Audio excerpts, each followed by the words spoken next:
Australian Prime Minister Kevin Rudd appealed to voters to trust their instincts, days ahead of a general election in which he is trailing in the opinion polls. The latest poll on Monday showed Labour 8 points behind the Liberal National Coalition. It also put opposition leader Tony Abbott ahead of Mr. Rudd as preferred Prime Minister for the first time. Mr. Abbott on Monday moved to defend comments he made on the Syria conflict. "It's not goodies versus baddies. It's baddies versus baddies, and that's why it's very important that we don't make a very difficult situation worse," he said on Sunday. Mr. Rudd said the comments demonstrated that his rival was not competent and not comfortable with national security and foreign policy. "International relations is more complex than a 1950s John Wayne Western," he said. But on Monday Mr. Abbott rejected that position, saying, "I've made the point that this is a civil war between two more or less equally unsavory sides. I think we're seeing a little bit more hyperventilation from a desperately shrill government,"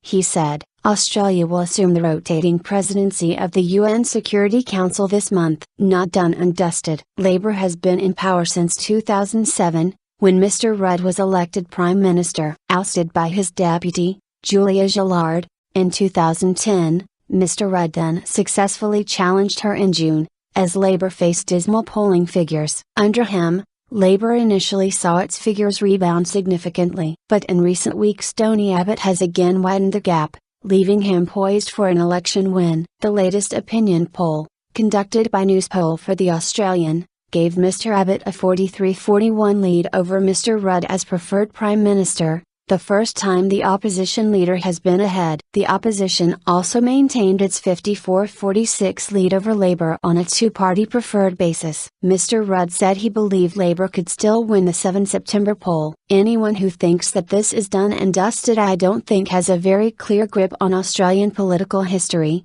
he told the Australian Broadcasting Corporation, in a round of early morning interviews. And he told another broadcaster, Channel 9, "If you're uncertain about what Mr. Abbott's putting out there, then I think listen to your instincts and don't vote for him." On Monday Mr. Abbott was to deliver a major speech at the National Press Club. Ahead of it he played down his poll advantage, saying, "I do not believe the polls. You've got to respect Mr. Rudd's campaigning abilities, even if you don't necessarily have to respect his governing abilities," he said.